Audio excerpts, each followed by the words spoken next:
अमन जी देखिए, ऐसा है, मैं अगर एसेंस की बात करूं तो जो वित्तीय घाटे की बात हो रही है 6.4%, क्योंकि चुनाव अगले साल है, तो घाटा मेरा मानना ये है कि बढ़ेगा, क्योंकि सरकार को पॉपुलिस्टिक मेजर भी टारगेट करने हैं। उसके साथ साथ जो है कैपिटल एक्सपेंडिचर को भी बढ़ाना है, जिससे क्या है रोजगार भी जो बढ़ेगा।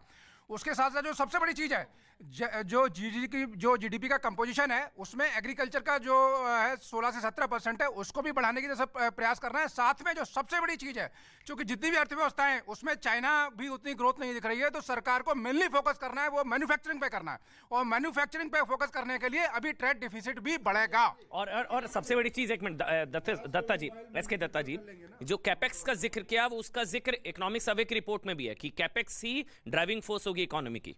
बिल्कुल होगी। और उसके साथ साथ मैं समझता हूं कि हमारे देश में जो जिस तरह से लगातार एक्सपोर्ट इंपोर्ट लेके बात की जा रही है, मैं इस पे एक बिंदु उठाना ट्रेड डेफिसिट, ट्रेड डेफिसिट को लेके, आप अगर ट्रेड डेफिसिट की आप अगर पूरा जोन वाइज देखेंगे, एक होता है balance of trade, balance of payment.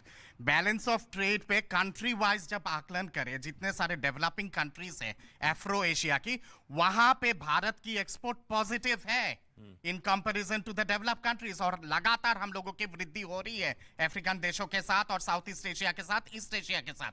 तो ये डायरेक्शन जो चेंज हुआ है ट्रेड को लेके, वो भी कहीं ना कहीं पे एक तरह से सरकारी डेफिसिट को कम करने में बहुत मददगार साबित होगा।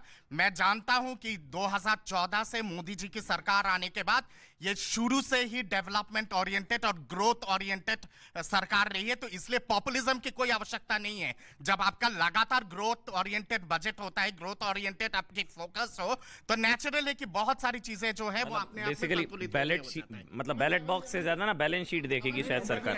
ऐसा है, देखिए ऐसा है कि एक नरेंद्र मोदी के रिजिम में इकोनॉमी की दिशा स्टेबल है। देखिए डायरेक्शन स्टेबल हो गया है, अब उसमें बहुत चेंजिंग की आवश्यकता नहीं है। जैसे उदाहरण के लिए, नहीं तो फिर रजत सही कह रहे थे ना भाई, मिडिल क्लास की तो बात ही नहीं हो रही ना सर, वो इकोनॉमिक्स हो गया, वो बैलेंस हो गया सर।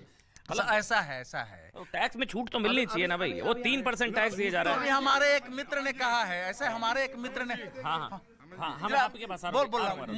मेरा ये कहना है कि प्राइम मिनिस्टर ने पिछले दिनों कहा अपने सांसदों मंत्रियों को कि मिडिल क्लास से आप संवाद बनाए रखिए जी। वित्त मंत्री ने कहा मैं भी मिडिल क्लास से हूं, तो इसलिए हमको थोड़ी ध्यान तो रखना चाहिए कि क्या आता है, क्योंकि मिडिल क्लास को जब गुजरात के मुख्यमंत्री थे, तो जो उनका 2011 का जो चुनाव घोषणा पत्र था, नरेंद्र मोदी ने कहा कि भाई अब देश में हमारे राज्य में मिडिल क्लास एक बड़ा वर्ग हो गया है, इसलिए मिडिल क्लास को हमने फोकस करते हुए अपने घोषणा पत्र में ये रखा है। तो इसलिए मेरा अपना मानना है कि मिडिल क्लास कभी माइनस नहीं हुआ, लेकिन जो डायरेक्ट टैक्स की जो बात आ रही है वो ठीक है, लेकिन 7-8 सालों से कहां कुछ मिला, वो ठीक है। मैं एक बात जो कहना चाह रहा हूं, देखिए भारत ने उन चीजों पर फोकस किया है जिन कंट्रीज का इन्होंने, जिन विषय पर हम एक्सपोर्ट कर सकते हैं, उसमें डिफेंस एक्सपोर्ट। देखिए ध्यान रखिए, डिफेंस एक्सपोर्ट हमारा पिछले साल अभी 11,000 करोड़ का था, धीरे धीरे 45,000 करोड़ का बनाया है, और मिस्र आया है, बाकी ले रहा है। तो हमारा एक बड़ा ग्रोथ जो है एक्सपोर्ट। बताइए सर, आप बोलिए सर, एक मिनट। हाँ बोलिए। देखिए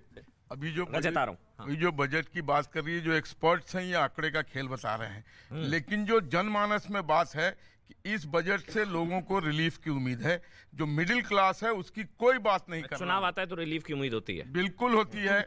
और चुनाव की बात नहीं है, आम आदमी त्राही कर रहा है। तो इस बजट में जो आप कितना खुश हो रहे हैं? नहीं, जो टैक्स लिमिट है वो बढ़ेगा, वो 5 लाख तक बढ़ना चाहिए, एग्जम्पशन लिमिट। और जो किसान हैं उनको भी राहत मिलनी चाहिए। ये दोनों चीजों पर फोकस। और जो मैन्युफैक्चरिंग सेक्टर है, एमएसएमई, जिसमें लघु, सूक्ष्म और मध्यम वर्ग हैं, उसको अगर इंसेंटिव देके आप नहीं बढ़ाएंगे तो ये मेक इन इंडिया कुछ नहीं रहेगा। तो कुछ कड़वी दवाई नहीं होगी क्या? मतलब हर बार होता है, जितनी चीजें बाहर से आ रही हैं, आप उसका पैकेट खोल के देखिए, मेड इन चाइना ही। मतलब ऐसा होता है ना कि जब भी इस देश की आर्थिक हालत की बात होती है तो कहा जाता है कि हमेशा बजट में कि कड़वी दवाई की जरूरत होती है ना, सेहत अगर सही करनी है तो ये सारी तो मीठी दवाई है। लेकिन अमन, सबसे इम्पोर्टेंट बात ये है, सर एक मिनट, कैपिटल एक्सपेंडिचर बढ़ाने की भी बात कर रहे हैं, ग्रोथ की भी बात कर रहे हैं, पैसा कहां से आएगा? तो रेवेन्यू जनरेशन के लिए सरकार को उपाय करने पड़ेंगे। अगर सब्सिडी भी देनी है फार्म, इसमें स्टैंडर्ड सारा रेवेन्यू जनरेशन 3% डायरेक्ट टैक्स से ही आ रहा है, ऐसा तो नहीं है ना? नहीं, टैक्स बेस तो बढ़ाना ही पड़ेगा, लेकिन रेवेन्यू जनरेशन के भी सरकार को इस बजट में उपाय करने होंगे। देखिए मुझे ऐसा लगता है अभी तक भारत सरकार ने कॉरपोरेट्स को अच्छी तरह से हर संभव टैक्स रियायतें सब कुछ दी हैं। अब समय आ गया है कि जब प्राइवेट सेक्टर कैपेक्स बढ़ाए, अपना कॉन्फिडेंस दिखाए भारत की इकोनॉमी में। अब सब कोविड की बात पुरानी हो गई, अब कोविड की बात कोई करता नहीं है। प्राइवेट सेक्टर को भी उस मोड से निकलना चाहिए जिसमें कि वो कर्टेल कर रहा है अपना कैपिटल एक्सपेंडिचर। अब समय है जिसमें कि कोई बहुत ज़्यादा पॉपुलिस्ट बजट की किसी को उम्मीद नहीं है। मोदी जी कंटिन्यूटी में विश्वास रखते हैं। मुझे ऐसा लगता है अब फाइनली प्राइवेट सेक्टर को तगड़ा कॉन्फिडेंस दिखाना चाहिए। इंडिया के स्टोरी में, ग्रोथ स्टोरी में हिस्सेदार बने। जितना बाहर से पैसा आ रहा है उतना देश के भी प्राइवेट सेक्टर पैसा लगाए। और कोविड को लेकर जो इकोनॉमी है वो कोविड के पहले वाले दौर में पहुंच चुके हैं। ये इकोनॉमिक सर्वे की रिपोर्ट में भी है। अरुण सिंह का एक रिपोर्ट देख लेते हैं। अरुण सिंह जब बजट की प्रतियां वहां पर पहुंची है, वो रिपोर्ट अरुण कुमार सिंह की।